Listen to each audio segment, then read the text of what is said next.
Well, good afternoon. I was so glad to be able to come and share some things with you this afternoon. Obviously, much of what I'm going to say is very anticlimactic. I know that Michael Farris has been poking fun at our Baptist friends and said only Baptists can make Baptist jokes, and he's exactly right. I remember when I first flew out here to plant the church, I was flying out here to check out the Front Range of Denver. I was coming to plant this church, and a person introduced himself to me, and he said, "I'm a Baptist." And I go, "That's great." He said, "Do you know what I'd be if I wasn't a Baptist?" I said, "No, well, what would you be?" And he said, "I'd be thoroughly ashamed of myself." I knew that this was going to come in handy at some point. Well, unlike Madison, I am glad that the Bill of Rights passed, and I share that view with Michael Farris. I'm going to just very briefly talk to you about a commitment to freedom. And all of you, or most of you, are going to be familiar with that First Amendment, where it says that Congress shall make no law respecting an establishment of religion, or prohibiting the free exercise thereof, or abridging the freedom of speech, or of the press, or of the right of the people to peaceably assemble, and to petition the government for a redress of grievances. As we bring this conference to a close, much of what I have to say are going to be things that you've already heard. It was Thomas Jefferson who once claimed, "A democracy cannot be both ignorant and free." John Adams predicted the success of America's Republican form of government would prove dependent on virtue and morality and of her people, and that virtue and morality are necessarily founded upon religion, by which the founding fathers meant the Christian religion. The framers and writers of our Constitution were convinced that the state must be held accountable to a higher authority and to a higher ethical and spiritual standard, what the framers called the natural law, which Jenna referred to as divine law, or the law of nature's God.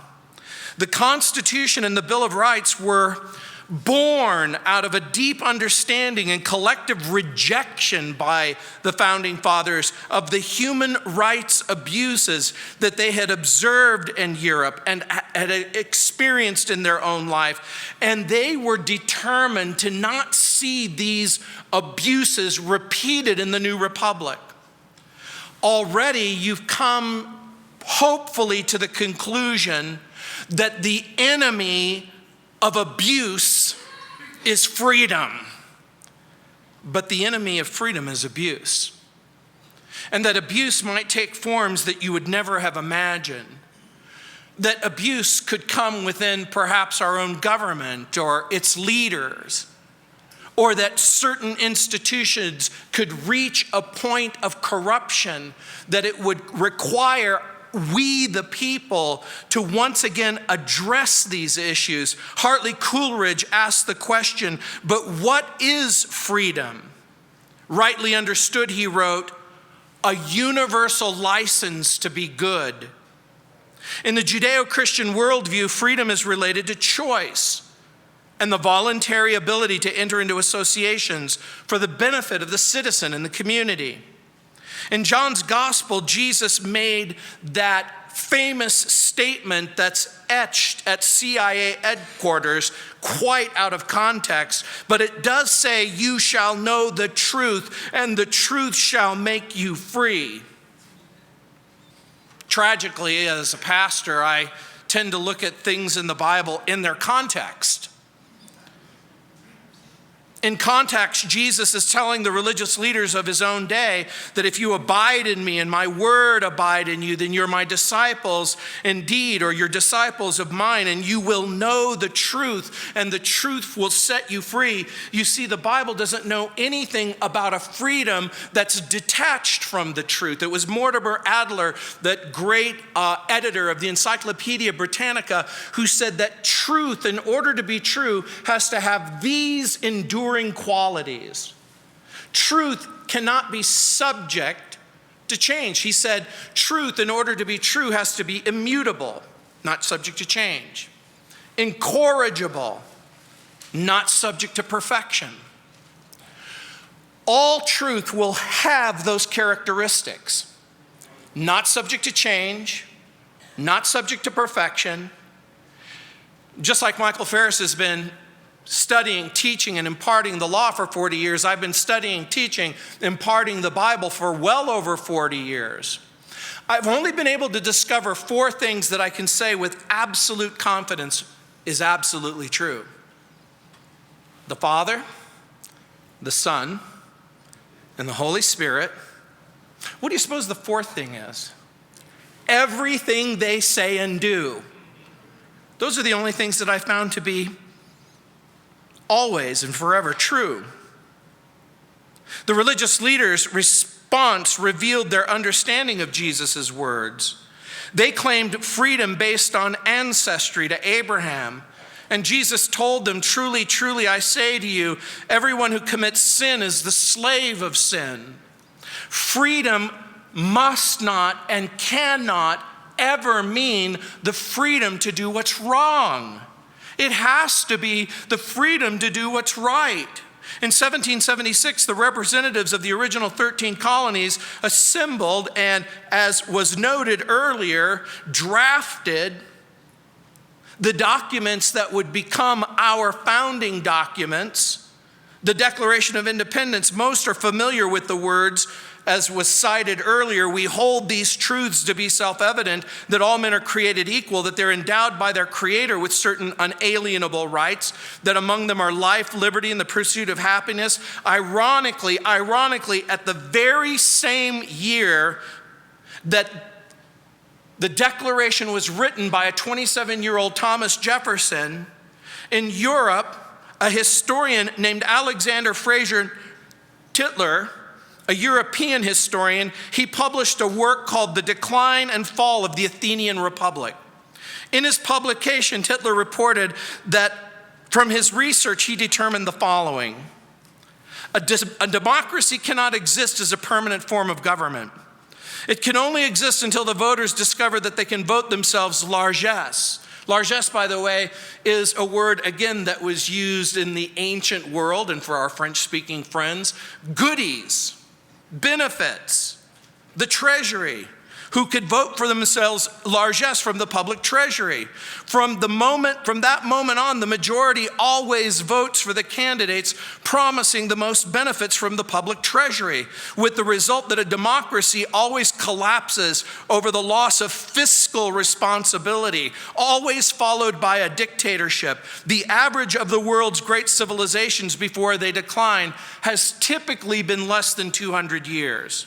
The nations have progressed in this following sequence: from bondage to spiritual faith, from spiritual faith to great courage, from courage to liberty, from liberty to abundance, from abundance to selfishness, from selfishness to complacency, from complacency to apathy, from apathy to dependency, from dependency back again to bondage.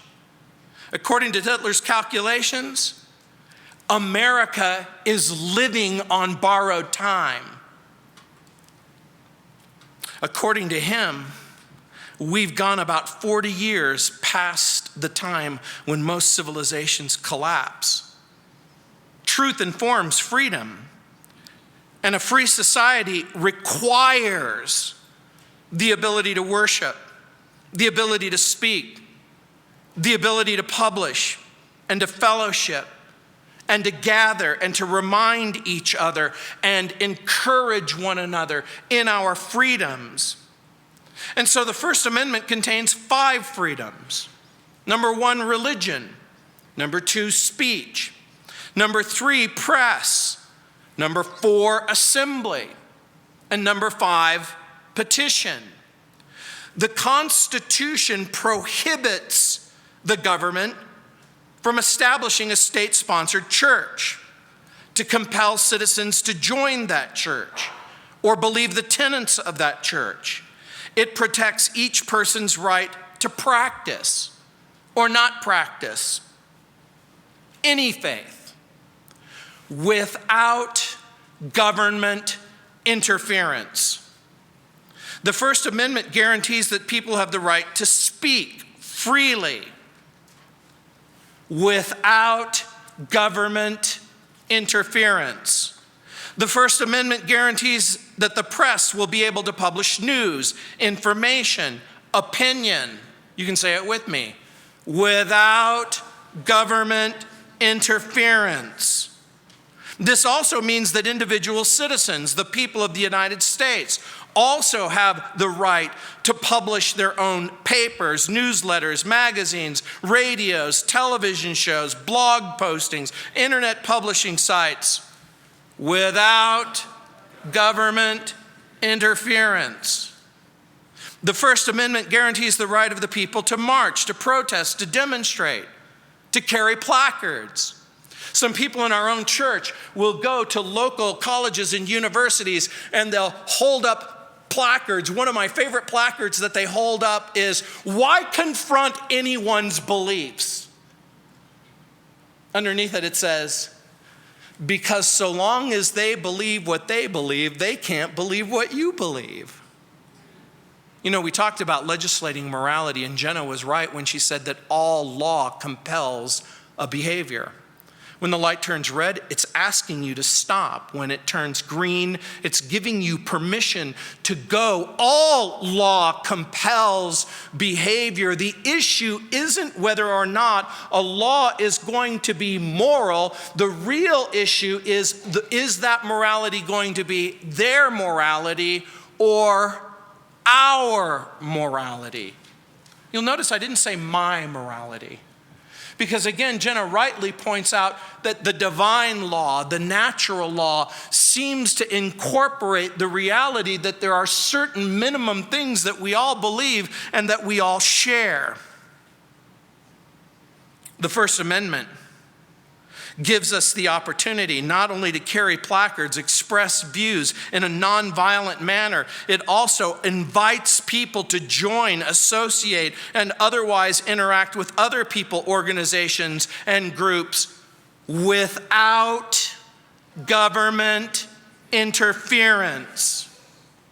The First Amendment guarantees the right of the people to appeal to their government through judicial processes, to affirm or deny the government policies, whether those policies personally affect us or not. The citizen has the right to voice opposition or support, gather petitions and signatures, lobby legislative bodies to support or not support legislative proposals, laws, and enactments without government interference. You know, it's tragic. In a recent poll, 37% of those polled couldn't name even one of those 5 freedoms guaranteed by the First Amendment. Moms and dads, continue to homeschool your children. Continue to homeschool your children.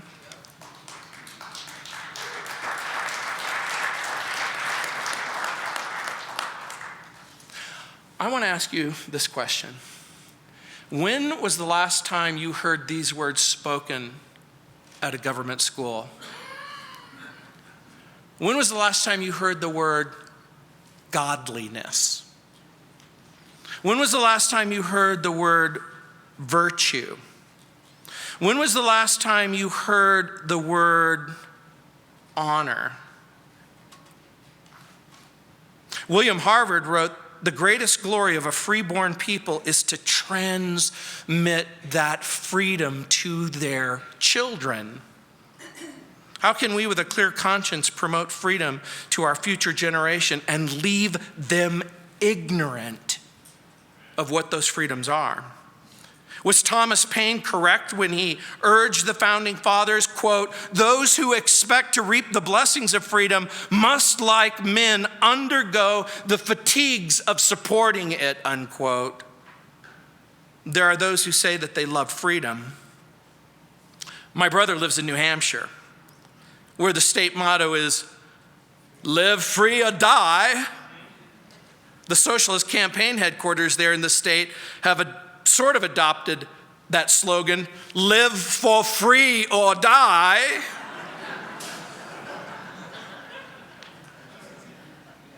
One of the Republican candidates was right earlier in quoting Maggie Thatcher, who said that the problem with socialism is that pretty soon you run out of other people's money. Carl F.H. Henry challenged a generation when he said that our professed love of freedom is increasingly shown to be a sophistry that replaces wisdom and righteousness with self-gratification. We have to be able to articulate what we mean when we use the term freedom. Who said these words? There's a road to freedom. Its milestones are obedience, endeavor, honesty, order, cleanliness, sobriety, truthfulness, and sacrifice. You would never know the author unless you heard the final sentence in the quote, "and love of the fatherland." What did Hitler mean by obedience, endeavor, order, cleanliness, sobriety, truthfulness, and sacrifice? He meant obedience to him. He meant understanding the twisted, perverse rantings of a madman. In his worldview, cleanliness meant the ethnic purging of a race of people, and sacrifice meant the sacrifice of self to his twisted vision and twisted ideology. Hitler abused his people's freedoms. He threw them in the fire of adversity. He forged them into a spear that quite literally pierced the side of Western civilization. Charles Kingsley rightly pointed out, quote, "There are two freedoms, the false, where a man is free to do what he likes, and the true, where a man is free to do what is right." This is Black History Month, and I read earlier today about the abolitionist Frederick Douglass, who reminded the people of America that he was willing to join with anyone who was willing to do what's right. And he would never join with anyone who was willing to join with people who would not do what's right. And the basic test of freedom is perhaps less in what we're free to do than in what we're free not to do. In a recent State of the Union, our president asked us to remember the lessons of Vietnam and Iraq. He didn't quite spell out what those lessons were. I believe the president was a little short-sighted, and he should have pushed back further down the road, a little bit earlier to World War II and the consequences of National Socialism and Hitler's agenda. You see, if we are going to learn the lessons from history, then we have to actually spell what those lessons are out. What happens to a culture and a society that abandons its moral mooring and then disconnects itself from the God of the Bible and then chooses to expel biblical thinking, Christian thinking from the public square? In the 1830s, there was another Frenchman who came and visited our country after his own French Revolution. And as he went through the different states, he noted that most of America was going to church, and most of America read their Bible, and most of America loved the Lord. And Alexis de Tocqueville wrote, "America is great because America is good." But he also, in the next sentence, said, America will cease to be great when America ceases to be good.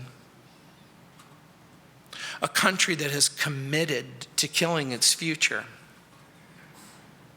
A culture of death that relies on the belief that freedom is the freedom to act out every kind of depravity imaginable, has little understanding of what really constitutes freedom. How can we forget that a government that continues deficit spending will collapse? That's the lesson of Nazi Germany. Michael Farris pointed out a $17 trillion debt, a $19 trillion debt, and then expose the fallacy of how it's so far greater. How can we forget that something legal might be something evil?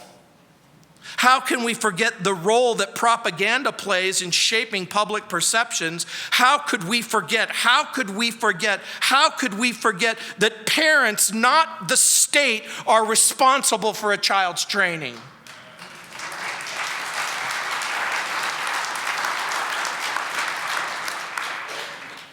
How could we forget that ordinary heroes can make an extraordinary difference?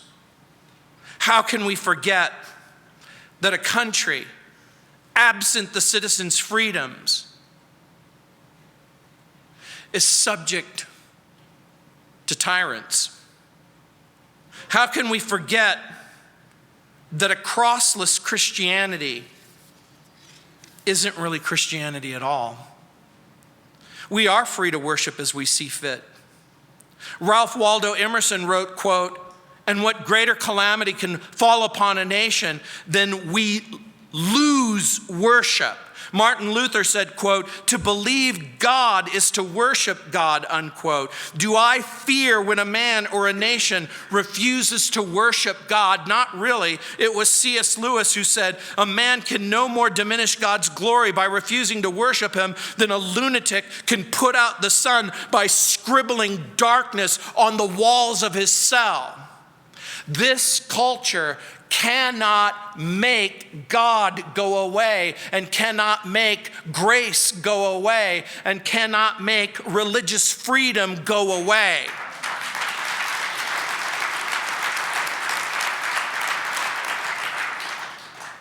Our culture and country may want to scribble the words darkness in the popular media and in the popular culture, and even in its so-called religious expressions, but it isn't going to make God go away. It was Daniel Webster who said, "God grants liberty only to those who love it and are ready to guard it and defend it." And one of the challenges that we've all wanted to provide for you is to encourage you, to help you, to love liberty. How can I impart to you a respect for individual rights? You know, the First Amendment may guarantee the right to worship, but it will never impart a motive to worship. The First Amendment may guarantee the right to speak, but it will never give us words to speak. The First Amendment may give us the right to publish, but it won't give us the pen, and it won't give us the paper. It won't provide the ink. The First Amendment may give us the right to form friendships and fight abuses, but forming friendships and fighting abuses can only come when we choose to become like the thing that we love the most. you know what? I can with complete confidence say that you will become like the thing that you love the most. And make no mistake about it, you learn love by loving. Jonathan Edwards, perhaps the most influential thinker ever born on American soil, who in the Great Awakening informed most of the popular culture. There never would have been an American Revolution, and there never would have been a Declaration of Independence, and there never would have been a Constitution had this man not lived. He wrote, "Love is the sum of all virtue." And love disposes us to do what's good. The freedom to worship and the freedom to speak and the freedom to publish and the freedom to form friendships and the freedom to fight abuses may be guaranteed by the First Amendment. But like all moral absolutes, it rests in the end on the character of God and the willingness of the people of God to honor him. We're created in God's image. And we're told through divine revelation that the standards of morality and virtue and wisdom and love are deeply embedded in the character of God. And so, we love freedom. We guard freedom. We defend freedom. It was Benjamin Franklin who calls out to us through the corridors of time, warning us and challenging us. He said, quote, "They that can give up essential liberty to obtain a little temporary safety deserve neither liberty nor safety." I've made my choice.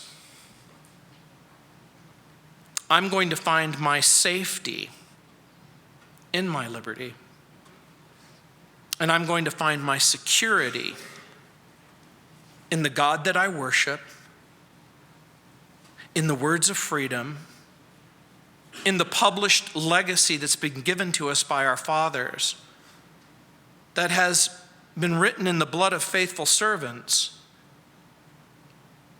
And I will oppose those who seek to erode my freedom and erase the legacy of love left by brave men and women who gave their lives. It's so fun for us to look back and think about the Articles of Confederation, to think about a great awakening that took place in our country, to think about a freedom that emerges, to think about a civilization and a culture that wanted to honor God and provide a mechanism and a platform from which to preach the gospel. But it could very well be that yours might be the generation that people looks to years from now and wonders what gave you the courage to stand in the face of such great opposition and to say loudly that you loved God and that you were willing to preserve and protect freedom for a new generation. You have your marching orders. Stand up. Speak. Participate. Let me dismiss you. I know that we've got a time of questions just in a moment, but I do want to impart a blessing. Let's just stand for a moment in a time-honored tradition. And let me say to you what's been said to the generations of godly people that went before you. The Lord bless you and keep you. The Lord make his face to shine upon you. The Lord lift up his countenance and fill your heart with a love for freedom. Amen. Thank you.